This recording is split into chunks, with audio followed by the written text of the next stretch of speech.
Lalu untuk mengantisipasi kasus super flu pada anak, kita sudah terhubung melalui sambungan Zoom dengan Ketua Ikatan Dokter Anak Indonesia atau IDAI, Dr. Piprim Basarah Yanuarso. Selamat siang, Dr. Piprim. Salam sehat selalu. Selamat siang. Dok, apa kabar, Mas? Betul, kasus yang terjadi super flu ini banyak menyerang wanita dan juga anak-anak. Apa benar super flu ini rentan pada anak?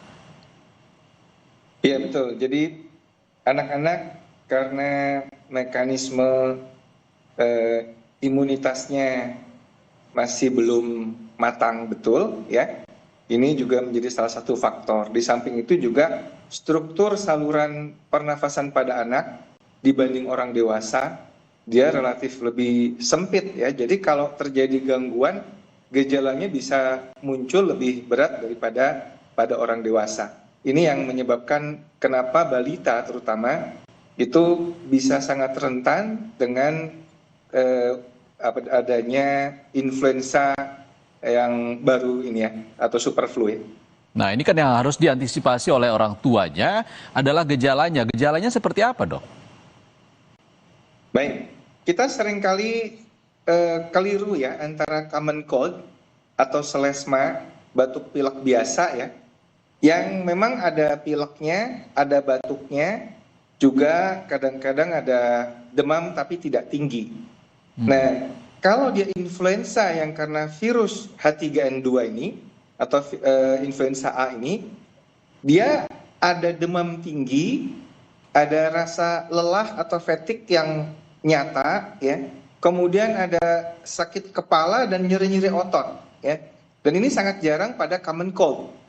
Pada selesma ini jarang, tapi pada influenza yang beneran ini ada seperti itu. Jadi anak-anak itu kemudian cenderung untuk rebah, istirahat, tidak aktif.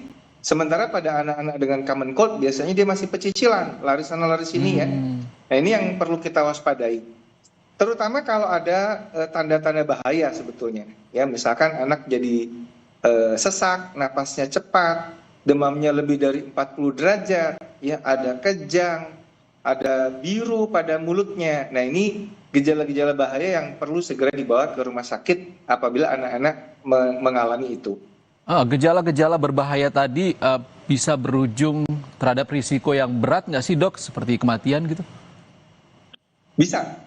Jadi influenza terutama apabila mengenai pada anak dengan komorbid, gejalanya bisa berat, ya, bisa terjadi hiperinflamasi, ya, bisa terjadi badai sitokin, dan inilah yang perlu kita antisipasi karena anak-anak dengan komorbid, ya, seperti anak dengan diabetes, anak dengan obesitas, anak dengan terapi kronik, ya, penyakit jantung bawaan misalkan, itu daya tahannya memang sudah lemah. Kalau anak-anak obesitas memang sudah ada inflamasi yang kronik, ya, derajat rendah.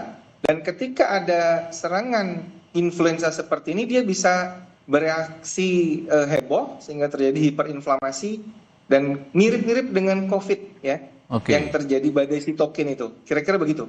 Oke, Dok, kalau tadi orang tua sudah tahu ini ada beda antara common flu, flu biasa dengan flu yang super flu ini. Kalau sudah diketahui ketika anaknya terlihat sangat lelah, ini apa yang harus dilakukan sebenarnya? Baik, yang pertama-tama harus dilakukan istirahat, ya. Jadi anak jangan boleh sekolah, jangan boleh aktif, jangan boleh olahraga atau pergi les dan sebagainya. Pertama-tama ketika anak mengalami gejala awal dari penyakit ini, dia harus istirahat, tidur yang banyak. Mengapa? Karena dengan tidur itu sistem imun kita fokus bekerja untuk menghalau virusnya, ya. Kalau dia aktif beraktivitas, apalagi disuruh olahraga, nah ini malah bikin replikasi virusnya tambah heboh. Satu. Yang kedua, kita terapkan lagi isoman. Anak-anak ini 1 hari sebelum gejala muncul sampai 5 hari setelah gejala virusnya itu ada, dia menjadi sangat menular. Dan super flu ini salah satu yang berbeda adalah dia sangat menular dibanding flu sebelumnya, ya, dibanding flu yang biasa, ya. Deklan ini transmisinya jauh lebih cepat menular. Oleh karena itu isoman, ya, kita ingat pelajaran pada saat COVID, ya. Jadi jangan disuruh berkumpul dengan teman-temannya. Anak-anak yang kena sakit ini suruh menerapkan PHBS. Kalau bersin atau batuk, ditutup mulutnya, ya. Kemudian cukupi cairan, ya, supaya dia tidak dehidrasi. Dan nutrisi dengan protein yang tinggi supaya dia bisa mendapat asupan yang cukup, ya. Hindarkan makanan-makanan yang mengandung gula tinggi atau makanan junk food. Karena ini nanti memicu inflamasinya lebih heboh, ya. Jadi itu beberapa hal, dan tentu saja red flag tadi, kalau ada tanda-tanda bahaya, segera bawa anak itu ke dokter, jangan dibiarkan di rumah. Tapi beri kesempatan anak itu untuk istirahat sebaik-baiknya agar tubuhnya optimal untuk melawan serangan dari virus influenza ini. Oke, penularannya cukup mudah seperti COVID-19 begitu, Dr. Piprim. Lalu untuk mencegahnya, apa yang harus dilakukan? Imbus imun seperti apa yang harus diberikan kepada anak? Ya, ini ada imunisasi influenza, ya, yang IDAI merekomendasikan diberikan pada usia 6 bulan ke atas, ya. Pertama kali diberikan 2 kali, ya, kemudian diulang tiap tahun. Nah, ini laporan yang efek dari imunisasi ini cukup efektif, ya. Meskipun terhadap super flu ini, dia imunisasi itu cukup efektif untuk mencegah keparahan dari influenza ini, ya. Kemudian tentu saja gaya hidup sehat, ya. Anak-anak sekarang banyak sekali yang begadang, ya, stres, tidurnya sampai larut malam. Nah, ini yang memang harus kita sadarkan mereka untuk tidur cukup setiap saat. Tidurnya memang cukup. Anak-anak itu biasanya bisa 8 jam sehari, ya, mungkin yang lebih kecil 8 sampai 9 jam sehari, itu harus cukup supaya imunitasnya optimal. Dan juga gaya hidup sehat, ya, rajin berolahraga, ya, nutrisinya juga mesti yang nutrisi sehat.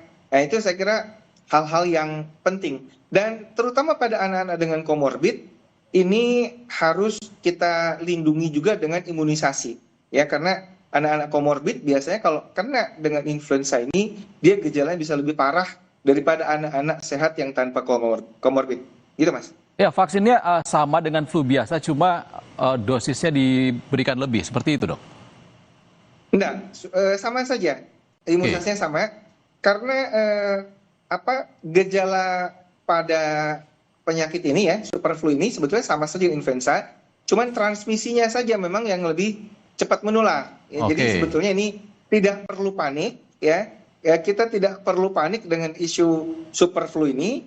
Kita tetap waspada, berikan anak-anak imunisasi, terapkan PHBS. Kita sudah ada pengalaman dengan pandemi COVID kemarin, itu sangat berharga untuk menghadapi berkembangnya penyakit virus seperti ini. Baik, terima kasih. Tidak perlu panik. Terima kasih Dr. Piprim Basarah Yanuarso, Ketua Ikatan Dokter Anak Indonesia, sudah berbagi informasi bersama kami di Sapa Indonesia Siang. Terima kasih, Dok.